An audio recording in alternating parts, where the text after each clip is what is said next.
I think the biggest mistake that I see with different parents or parenting with kids that want to do things like that is giving an ultimatum of a timeline.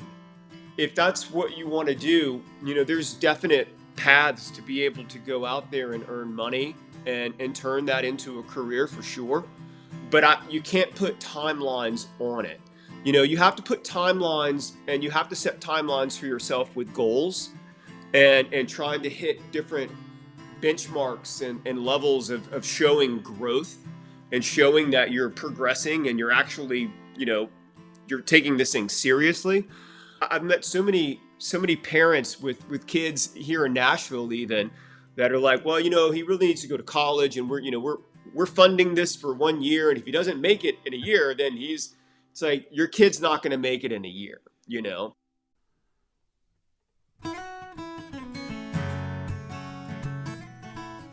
Welcome to Curious Goldfish, a podcast community where music and curiosity come together through interesting conversations with the music makers of our world. I'm your host, Jason English. You can find Curious Goldfish on all the major podcast and social media platforms, and of course, we have all of our content on our website, curiousgoldfish.com.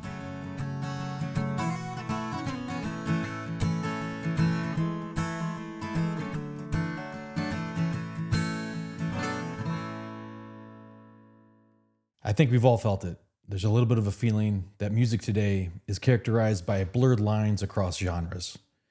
We're drowning in playlists, yet it feels like the soul of the industry is just sort of drifting. My guest today is someone who decided to stop watching from the sidelines and actually do something about it.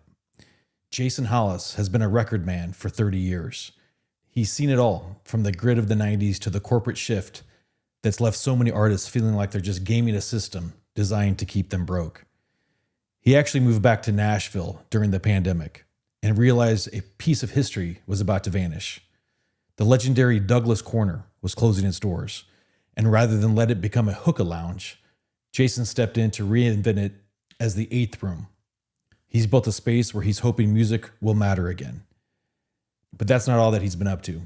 We also discuss his upcoming book, So You Want to Be a Rockstar, and his pretty provocative take on why the major label era is basically over.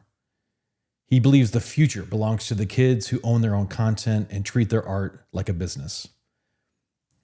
It's a different conversation about betting on yourself when the industry won't. So now, from Nashville, Tennessee, here's Jason Hollis. Let's dive in. So Hollis, happy holidays. I appreciate you joining the show. Thanks, man. Yeah, happy holidays to you. Yeah. You're dialing in from Nashville, I assume? Nashville, Tennessee, Music City, USA. Music City. So when did you move to Nashville to do all the things that we're going to be talking about, including opening up a new venue? When did you move? So originally I moved here in 1995, and I kind of started my career here. I've been in the music business 30 years. So I started here 95 with MCA Decca Records, under the great Tony Brown, Mark Wright, Scott Borchetta, Travis Hill, Frank Liddell. And I left Nashville in 2001 for Los Angeles. Right. And then I moved back here again 5 years ago. So it's right during COVID. Right? Yeah. Okay. Cool. Well, I do have a couple questions about your little kind of journey across the country. So you actually graduated from high school and just went, was it Nashville or West to get into the music industry? Yeah, I moved the day after I graduated high school. I moved to Los Angeles. Yeah, and it's one of those things. Like, this is all pre-internet, so all you have are books and records and things that you kind of study and check out. And for me, I kind of came up with a musical background. My my mom and her husband, they own a chain of music stores in the South, Ziegler Music. So I kind of grew up around musicians and instruments, and I knew that I wanted to be in the music business for probably as long as I can remember. I think like as early as around 7. I knew that that's what I wanted to do. So I grew up in Baton Rouge, Louisiana, which is a very musical city between Baton Rouge, New Orleans, very musical. And I was always around musical people. Um, for me, I kind of wanted to get into the record making process. And, you know, all you have in books or magazines or like that happens in Los Angeles and in New York. So, yeah, it was like the day after I graduated, I was like, I'm just going to go see how these records are made, you know? That's incredible. So looking back, do you have any regrets about doing that? And then if you were graduating high school, here in 2025, or I guess soon to be 2026, like, would you do that again? Um, I have zero regrets with just about anything I've ever done in my life. Um, Especially that time period. It was such a learning process for me. Um, I say that I really grew up in those 2 years. I mean, kind of eyes open. Um, but would I do that now if I was graduating? I mean, I think it's probably better asked. Would I advise my daughter to do that? And the answer's no. And I think because you don't need to be in Los Angeles any longer. You can do everything the way that we're working right now. You know, I think that building your career. It really depends on what you want to do. Like as an artist or as somebody that's going out to like trying to get into a specific industry, you kind of need to be where those industries are for sure. As an artist or somebody that's a creative, I would, you don't have to leave your house. In fact, it's a lot easier to build in a smaller, town, um, and kind of bring people to you as opposed to you going out and trying to get involved in a big city. That's interesting. So I'll ask on behalf of my son actually. So he's about to graduate literally like next week from a university with a business degree. Okay. And I've never heard his stuff. He's never shared it with me, but just a month ago I was asking him like, okay, so what's your plan? And he's like, well, you know what? I've got a fork in the road. Like I'm doing this DJ stuff and I have I'm like mixing my own things. And he's like, I'm really wondering, like, do I focus on that for a year and just get like a part-time job and see if I can do something with that? Or do I go out and take my degree and get a proper corporate job somewhere, pay the bills, earn some money, and then do the music thing on the side, And so it's like, so I'm trying to put him in touch with people to talk through that situation, because I can't kind of see it both ways. But because what you're saying too is like the geography doesn't matter, and with Yeah. today's technology, I don't know if it matters if he's doing it full time or not. I don't know. Yeah. You know, I'm a big believer in if you've got that bug, if it's in you, you really need to chase it. You need to treat it like it's your job. It should never just be a hobby. It should be something that this is what I'm going to put my time and energy into, and my passion. And I think the biggest mistake that I see with different parents or parenting, with kids that want to do things like that is giving an ultimatum of a timeline. You know, I think that if that's what you want to do, there's definite paths to be able to go out there and earn money and turn that into a career for sure. But you can't put timelines on it. You have to put timelines, and you have to set timelines for yourself with goals and trying to hit different benchmarks and levels of showing growth and showing that you're progressing and you're actually, you're taking this thing seriously.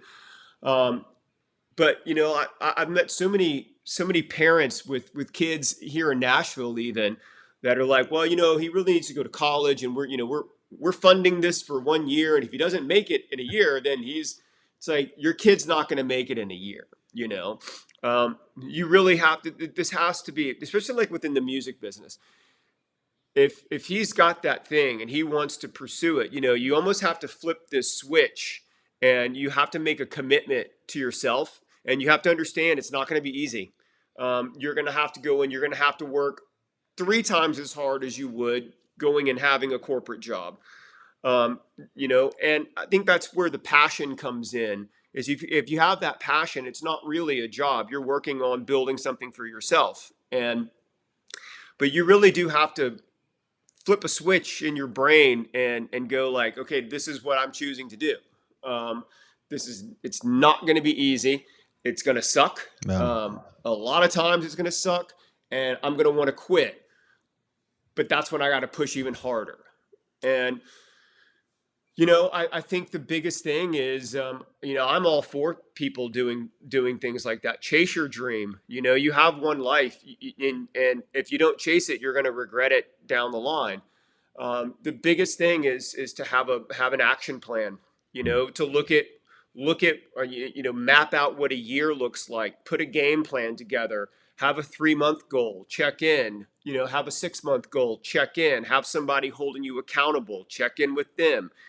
Have that year goal, and then set a 3-year goal for yourself, and really start aiming for hitting these goals and achieving the things that you want to achieve, because the structure and having something to level up to is what's gonna make things move quicker. That's awesome. So I unintentionally fell into this topic because I have a bunch of stuff to ask you about, but you've actually worked on a new book that's I think coming out next year called "So You Want to Be a Rockstar," which I think is kind of this topic, right? Yeah. What inspired you to take that on? It's I think the music industry is changing so much. I spent 30 years of my life, really dedicated to it, and bringing artists up, developing artists, producing artists, managing artists. I spent 30 years kind of getting them into the music business, and I've seen such a big change in how the business is done now that I kind of wanted to dedicate my life to telling people how you don't really need them any longer. You can do everything all yourself, and you can make a very good living doing it. So like record companies are just they're high interest loans that you end up kind of pawning off 70 to 80% of everything that you own off to them. For what, 100 grand? It's not enough. I think that enough people have, especially like with the podcast age, people have looked up to guys like Joe Rogan, who have just adamantly preached, don't sell any of your content. Hang on to your content, build your audience, keep going, keep pushing, own everything. Because look at what he did. He licensed, his show out to Spotify, who's the devil. But he owns all of his content. Yeah. If they decide to take one of his shows down, he can pull his show, take all of his content off of there, and keep the money. So there's ways to go around, needing a manager, needing an agent, needing all these different people that require percentages of everything that you do, or even needing a record company. Everything is right here, right now. It's right at your fingertips, and you can do it all yourself. And what you need is a plan. And so I just basically took everything I learned in 30 years and put it into an 18-chapter plan and a workbook of this is how you go do it. Have you ever heard of the 1,000-fan theory? I think so, but I couldn't articulate it. Yeah. So it's real simple. It's if you can build 1,000 fans that you're completely communicating with, you're chatting, they're commenting, you're commenting back, you're starting to develop a hardcore fan base. If you have 1,000 fans and you can get those 1,000 people to spend $100 annually, you've now got a business. Hmm. You've got a real business right there. Now, if you can make that into 2,000, 5,000, or 10,000 fans at $100 annually, which is not a lot of money, it breaks down to $10 or so a month, Right. a little less than that. You can build a real career and own everything that you do. It's just you got to have plans. You got to have a plan, and you can't have the timeline looming over you, saying I've got to go get a job if this doesn't work. It's that plan A, plan B mentality. If why even have plan B? Right. That distracts from plan A. If you're going to go do something, you got to go do it. You just really have to flip a switch in your brain and tell yourself this is not going to be easy, and I'm going to have to work my fucking ass off, like a machine. Yeah. And you got to go do the work, But it's people are doing it. They're doing it independently, and they're making really good money, and they're owning everything. And you just need to have a plan. So yeah, that's what the book is. It's awesome. It's an 18 chapter plan. When is that coming out? I just finished it, so I'm packaging it up right now. It's going to go off to the agent, and look at different publishers, and I would imagine probably, second quarter next year. Okay. If not sooner. Yeah. So based on your comment about Spotify, and then I think what you said about the 1,000 fan theory, are you a big proponent of, like these, fan communities that you can do through like a Patreon or, whatever? Because it really is, when you do the math, I mean, 1,000 is 1,000. Like, it's not easy, but it's not, I think even me in this podcast, it's like, oh my gosh, I need 1 million views on something. But in reality, you just need 1,000, like you said. So, are you a big proponent of that model? Yeah, among other absolutely. things? Yeah, Discord, Patreon. Yeah. You can really build communities there. Yeah. And and again, like 1,000 real fans. It seems like a lot, but you have to just start with one. Right. And it's kind of like the big thing within the book is just teaching people, like, look, if one person even comments, you comment back, you start interacting, you start building a relationship, one becomes 5 very quickly. And all it takes is one. It's like when you go and, like, if your son goes and he DJs, right, and he does a a banging gig, there needs to be a mailing list. He needs to be walking around. He needs to talk to everybody. He needs to have an iPad where he can sign people up on a mailing list right then. Goes home, shoots out an email. Thanks for coming to the gig. Nice to meet you. Whatever. Blah blah blah. That means so much to somebody that's out supporting, or somebody that liked the show.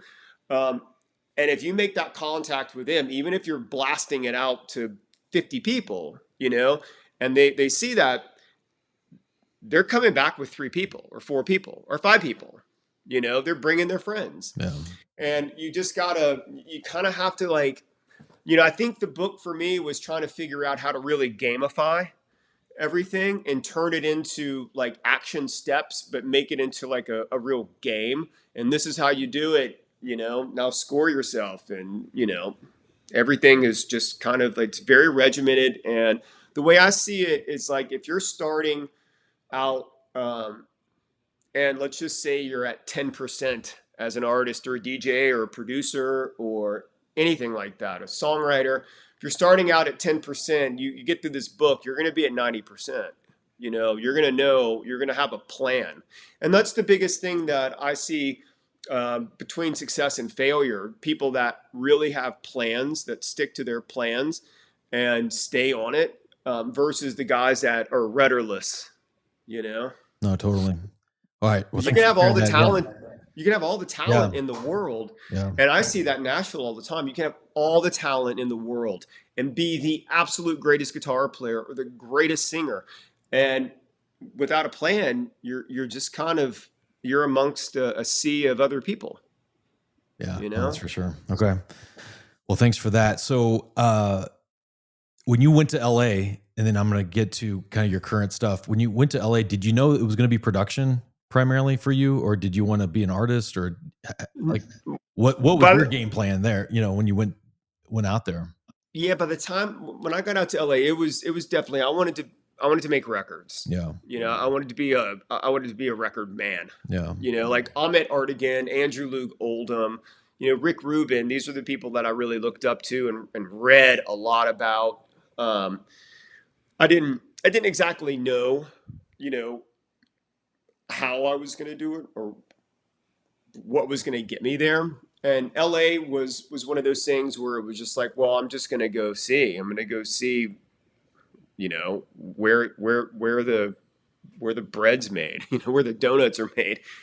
And when I got there, I think it was a bit of a not a rude awakening, but it was definitely like a little bit of like a wake up call for me, because LA is very big. You have the record companies in Santa Monica and Burbank and Hollywood, and that's spread out. You try and get from Santa Monica to Burbank in a day, and that's your whole day just in a car.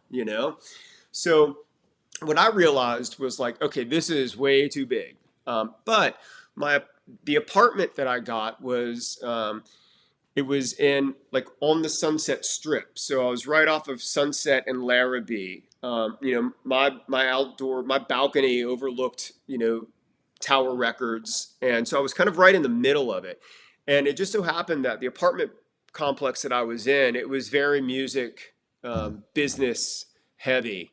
Like Axl Rose had lived there, Slash had lived there. It was music guys and music industry guys, Hmm. and I ended up befriending some older guys that were music executives, like marketing guys. One was a promotion guy, and they just kind of took me under their wing and brought me to the Troubadour and I was like 17, and to the Rainbow Bar and Grill and to the whiskey, and I'd kind of like pal around with these guys, and they really, uh, I think the biggest learning experience for me was sitting around a table at dinner and just hearing stories and asking questions, and then them telling, or just sitting down and watching like the history of the British invasion.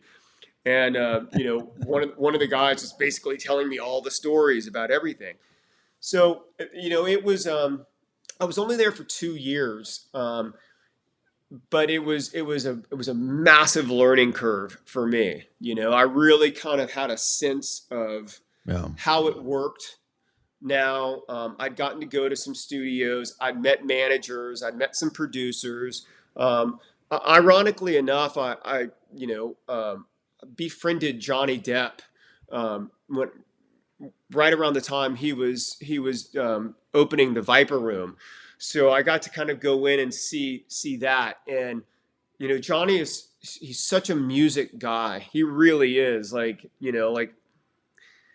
he was an actor second. He's always been a musician first. And he always had so many great people around him. So like I found myself just at the Viper Room every night around, Tom Waits or, Shane MacGowan from the Pogues, Timothy Leary, the Black Crowes, Lenny Kravitz. It was just everybody. And so just kind of being in that space and being around that type of energy, you really do pick up a lot, yeah. you What was your know? first pinch me moment, like in music, when you're like, okay, this isn't Baton Rouge, and I'm actually doing what I wanted to do when I came out here? Was there a specific moment? Man, I think probably the very first one was opening night of the Viper Room. Tom Petty and the Heartbreakers playing, and Michael Jackson walked in with Elizabeth Taylor. Oh, And just those types of people everywhere, and you're just kind of looking around, and you know, it's wild. yeah, that's wild. It's wild. I've kind of been around musicians for so long now. I've met just about everybody I've ever wanted to meet, and I've never been like starstruck by musicians. I'm more in awe of, like the first time I went and worked with Don Was, the record producer. I was in awe, just meeting somebody like him, because those are the people that I really kind of looked up to. Yeah. And but the celebrity guys, like the rock star people like that, there's just a different energy Yeah. hanging out with those guys, and just hearing, how they communicate and how they talk to each other. And record guys are the same thing. Producers are the same thing. They have their own language, and just, I don't know, things like that are kind of pinch me moments. Yeah, that's great. Being in a room with greatness, Yeah. that does something to you. And I always like look at it as like the genie bottle, and you're just, you're in there, and you're, whatever it is that's in the ether, you're getting a little piece of that. Well, now you're in Music City. So you said you moved there during COVID. I guess, how did this whole notion of when the Douglas Corner was this, like, famous venue, I think that was struggling during COVID, and there was a path where that was not going to be a music venue anymore. I guess, how did you learn about that potential, and then what made you get involved? I think there's a quote there that I've read that, you said it in another interview, it was like your moral duty to jump in and kind of do something with the Douglas Corner. Yeah. How did that all come about? Well, back in the mid '90s, when I was here in Nashville, at MCA and DECA, you'd go see a lot of showcases, artist showcases, and there was a handful, a small handful of venues around town that were showcase clubs. It was 12th and Porter, Ace of Clubs, Douglas Corner, Bluebird Cafe for songwriters. Douglas Corner was one of those. Man, so many people got their start there. Like one of my mentors, Tony Brown, was at a showcase for Trisha Yearwood, and she was like, I think she was like doing a writing showcase, like a songwriter night, and he rushed the stage and signed her on stage at the Douglas Corner. So like, and that's just one of 100 of those stories. So it had a really great run. So I used to frequent it back in the mid '90s, and then I think COVID was one of those things. The Douglas Corner was around for 34 years, so it had a big run, man. The previous owner, Mervyn, was getting older, and he had a great run. And I think during COVID, I would imagine everybody that was in a bar business that was shut down was probably looking at like, what am I going to do? So scary, yeah. And his lease was up, and I think it was just one of those things where it was a perfect time to get out. And kind of, because you really didn't know. Yeah. You didn't know if like if it was ever going to reopen, So I just kind of watched it. I live right down the street from it, and I just really watched it, and I was like, I wonder what's going to happen with that. It needs to remain a venue. And I kind of figured like Blake Shelton or Trisha Yearwood or John Rich, or one of the 100 people that had their career started in that venue would have stepped in and taken it. And I just kept watching it and watching. I got to know the realtor, and one day I found out that it was going to become a hookah lounge and like a hip hop club.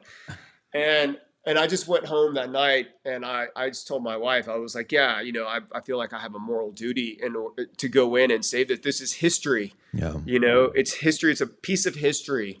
And so, she kind of looked at me sideways for a few days, but then we did it. And I couldn't buy the rights to the name Douglas Corner. Otherwise, I would have really just kind of gone in there and cleaned it up, revamped it, freshened it up, and reopened the Douglas Corner and kind of kept it going as what it was. So I couldn't buy the rights to it. So I had to really, I had to reinvent it. So it's called the Eighth Room, right? I guess where'd that name come from? The logo, is sick, by the way, with the octopus and the 8. Yeah.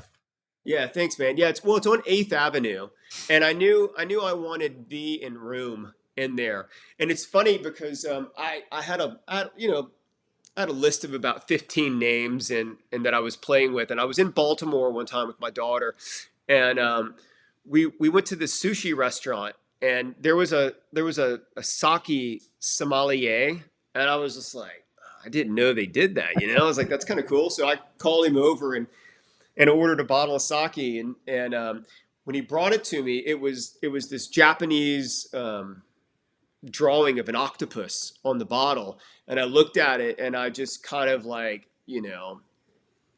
8th Avenue, eight tentacles, Right. octopus. And, when I was designing, when my wife and I were designing the room, I told her, I was like, I want this place to look like James Bond's living room with a badass stage. And so, like, the whole octopus thing with like Spectre, it just kind of really made sense to me.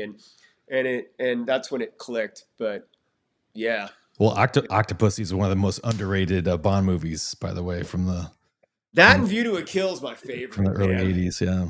Yeah, Octopussy was great. Yeah. That was so It was good. great, man. Like that was like Roger Moore was my era. Yeah, totally. Like I'm a Gen X kid. I mean, Sean Connery was my pops's era. Yeah. He loved Sean Connery, but like man, Roger Moore for me was just like he was it. I was Bond. Well, I've only seen pictures. It doesn't look like anything that I've ever seen in Nashville. I'll give you that, and that's probably what you were going for in terms Yeah, of the vibe. And what's cool is again, another quote from another interview. You talk about how the tables, the music, the songs, the smell, the air that you breathe, all needs to basically tell a story. yeah, So yeah, it sounds like it's very intentional. yeah. So what's the clientele? Sort of target clientele, and then from a music perspective, is it a songwriter room, is it a band and a songwriter room, like what are you going for? Clientele is it's a lot of music business. A lot of music industry, really. Um, Artists to producers, songwriters, managers, agents, creatives, um, and then music business people. Um, you know, it's just wild, man. It's like Yeah. kind of everybody's in there, and I really wanted a room that um, that felt like it was a music industry room. Like I love being around music people, Yeah. and I love connecting people. So if there's an artist in there, and I'll like, hey man, meet Joe. Joe's the editor of Rolling Stone magazine. Meet this person. Like I love connecting people, and I just really kind of wanted it to be a music person's uh, hangout. you Nice. know Yeah. and I think we've achieved that. As Yeah. far as music, it's pretty selective. I'm very picky. Mm. I think that when we first opened, I had music in there almost every night, and I just felt like some of it wasn't really hitting the mark. um, See, I believe in, I think, kind of going full circle to the very beginning of our conversation. I really believe in people having to level up. Mm. You know, I believe in people. If you want something, you have to pay your dues. Mm. You got to get in there. You got to grind. You got to figure everything out. Um, you know, for me, like I've done everything from busking on street corners to interning. 100-hour weeks to everything. And I think with bands, I think there has to be showcase rooms that you have to work yourself up to. I don't want somebody that's going to come in and they're going to bring 15 people into a club. It does me no good and it does them no good. Right. I want people that have been busting their ass and they're going like, that's the room I want to play because I know that everybody's going to be in there. Got it. Um, Okay. and it's interesting because when I was younger, and when I would go to showcases, I knew all the record guys. I knew everybody, and I would see, but they didn't know me. but I knew all of them. And I would just sit there and I'd watch and I'd be like, oh man, he's here. Oh, he's here. It was like, oh, he's here. It's like, if that guy goes on stage tonight and he absolutely leaves his, everything on that stage, his life can change. Right. Because all the right people, perfect storm is here right now. And, that's kind of what I really have wanted to build. And it's funny because it was a few weeks ago, a kid came in and I was like, oh, that label's here. Oh, that label's here.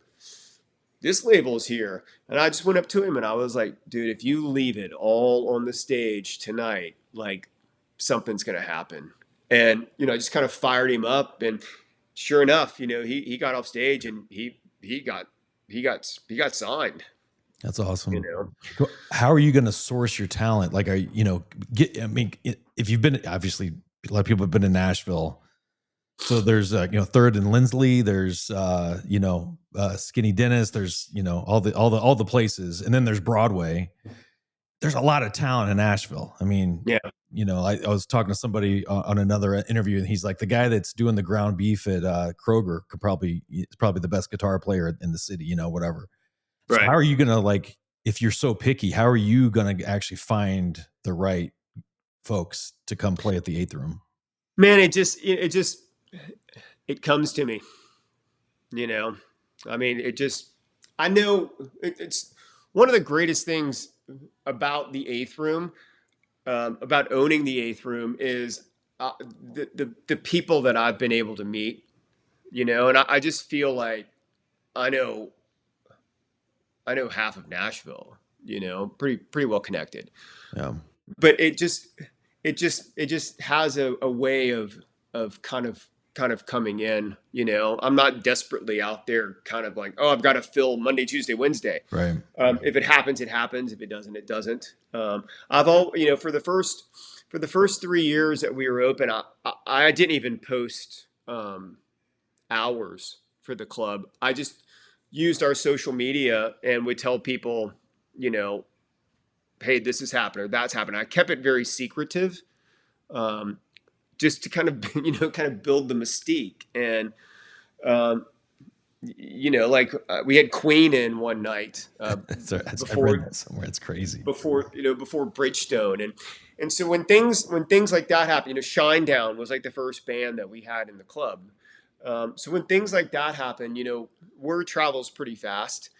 And I think that it's just, I've just chosen to be very picky. Yeah. And, it's worked out. So are you using this to have the room and to showcase, have a place for the, showcase these artists, to honor the history of the Douglas Corner, or are you still producing music? So is this some of this kind of a channel for you to get to know people so that, you can work with somebody at some point, or are they kind of separate activities? Yeah, it's very separate. I haven't, I'm just really not producing a lot right now. I think for me, there was a point of, how do I say this? I think that I kind of lost a little bit of the fun, for what I was doing. I mean, because I remember when I, being young, and I it was like Christmas when I was going into a recording studio. I couldn't sleep. I was so like, oh my God, this is happening. I'm going in and like by the end of it, I'm not burnt out, because I don't think I believe in burnout, but it was just, there was some of that magic was kind of dissipating for me. And like the 8th Room really gave me another avenue of creativity. And I've had a ton of people ask me to work on projects or this and that, and I just kind of like really giving advice, and kind of like telling them, go try this and go try that. Yeah. So I don't, I'm never say never. I'm never not going to be in the music business, but I've just been enjoying kind of like different realms of creativity for myself. Yeah. The book being one of them. I want to get that out. I want to go do some lecturing on that and really kind of teach people that you can make a living, and you don't have to go take that corporate job. Right. Right. No, that's great. You So know. I know you've been vocal about the state of music and stuff. I think I loved how you put this. You sort of referred to music since roughly the turn of the century as sort of genreless. There's like Yeah. not an identity.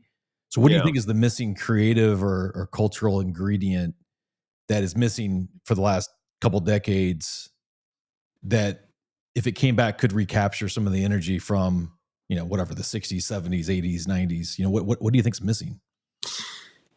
Um, I mean, listen, it gets a little taboo for me with this, but I think that kind of moving into a lot of this DEI stuff has really kind of screwed everything up. The music industry was a boys' club. Hmm. It always was. When you look at like an Ahmet Artigan, um, he was as big of a rock star as Ray Charles was at that time when he was producing Ray. Ahmet was a music man. Jerry Moss, Herb Albert, these are record men. And these guys, it was 24/7. That's all they thought about. That was their life, was finding, developing, gambling, betting on projects. And these guys, they had formulas with how they did it. And I think that in the 90s you really started seeing people go into positions that really have no business being in positions. Hmm. And then it just became, well, now it's marketing. It's marketing. It's marketing. Less and less A&R, less and less development, more marketing, more promotion, more this. And you start to see things shift. And I think it's a rudderless boat right now. It's just out there. The only way that they're really surviving is on their back catalogs, Hmm. and the fact that they're so heavily invested in tech. Spotify. I mean, if Right. I was an artist on like a Universal, I'd be pissed, because they own a nice chunk of Spotify, and they're just gaming a system for me to continue to stay broke. Um, I, I think that the music industry missed the mark on Napster when all of that stuff started happening. Instead of them going like, okay, let's figure this out. Let's wrap it, let's dial it up, Right. let's make it so we can bundle it, or let's make it so there is a price for this download. Instead, they fought it, and now we're dealing with Spotify or any of these streaming services. You're paying Spotify, they've got blanketed licenses, um, but you're listening for free. And Right. I think that anytime you deem something free, it has no value. And so now what we have is just a bunch of background music Hmm. and playlists. There's no art of going to that record store, Right. having the knife and slicing the vinyl, opening it up, pulling out the insert, reading the credits, see who Yeah. who made it, opening. There's none of that anymore. So it's not tangible. There's no touching. There's no feeling. It's just background. And now, like with Spotify is absolutely gaming the system to screw artists even more because they're pumping so much AI music out, Hmm. and that's raising up the plays and all that for these AI groups, and it's suppressing the real artists that are on there because they don't, at the end of the day, they want to pay them. Yeah. Right. Right. Well, So interesting. So what's the way out though? Like, what is it back to kind of what you said, which is just stick to your people, and grow your people and yeah, don't worry about everything else. I think that people have to invest in themselves, especially if you want to go be an artist, like your son, for example. What's going to be a DJ? He needs to start a company. Hmm. He needs to you know a doing business as, or whatever those things are Right. called, or an LLC, LLC. start a full company and start treating it like it's a job, and start figuring out how you're going to make money. What's the business model? What's the plan? And you start putting those things together. I think that it's gonna be people like your son, that's the future of the music business. He starts Monogram Records, whatever his LLC is called. Now he's got a company, and you start treating that like a business. That's where I'm putting my money, is the Gen Zs and the Gen Alphas. That's really where I want to start focusing on, like really helping those kids understand that they're it. They're the ones that matter. These record companies, they're old, and they're stupid. Yeah. It's just, like they haven't made a good call in 25 years. And I think that to go bet on something like that is fucking retarded, to be honest with you. Yeah. I think you bet on yourself, and you bet on your game plan, and you start to put the work in, and you grow. And that's really kind of what I think the future is. And yeah, I think that you will have these independent young record companies that have, your son's, he's got his DJ thing. Maybe he signs his buddy who's got this single. I've got a label. I can do the barcodes. We can get it out. We can do this. It's being about, and it's gonna be that. I think that the majors now, they're so unattractive, that it's just not cool. Like when I was young and playing in garage bands in middle school, everybody wore like Casablanca Records t-shirts, or like a buddy of mine everybody was jealous of because he had like the Capitol Records t-shirt. And because it was cool. It was really cool back then. And it's just they've got a real image problem right now. And they're not gonna like resonate with the young kids. This is just not cool. Well, yeah. Thanks for sharing that. Well, so final question, and appreciate your time. So given everything you've done, right, with everything, given what you're doing now, I'm a big proponent of curiosity, hence the name Curious Goldfish. I don't know. Did you watch Ted Lasso by chance? Did you ever see that? Oh, show? yeah. So the name comes from that, right? Be curious, not judgmental, and then be a goldfish. So I just kind of combine those two things. But I ask everybody this because I'm always fascinated what's on people's minds. But at this point in your career, what are you most curious about? I mean, listen, I'm always kind of like interested in like what's next, you know. Not necessarily from like a technology standpoint, but like for me, everything's about music. I don't have a lot of hobbies. Like I listen to music. I do some painting. I do some stuff, but everything I've ever done has been around music. I've really kind of dedicated my life to it, and it's what I know. So I'm always looking at like kind of what's next. What's next really for me, and I think where my interest lies right now.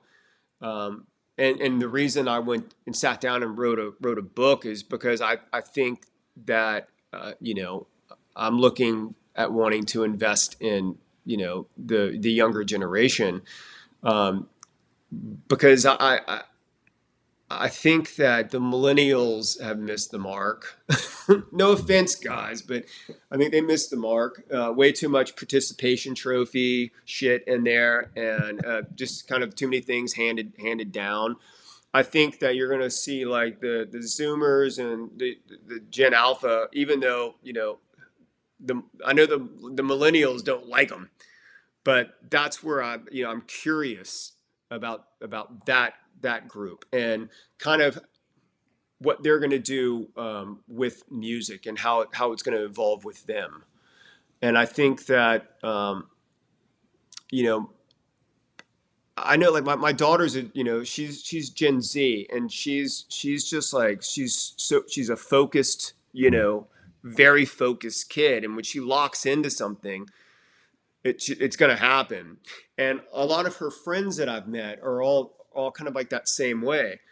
So yeah, I don't know that I answered your question, but No, it makes sense. I Yeah. think that curiosity for me is really about what's next with music. And we've gone through such a phase for the last 25 years of just vanilla, uh, nothing, sludge.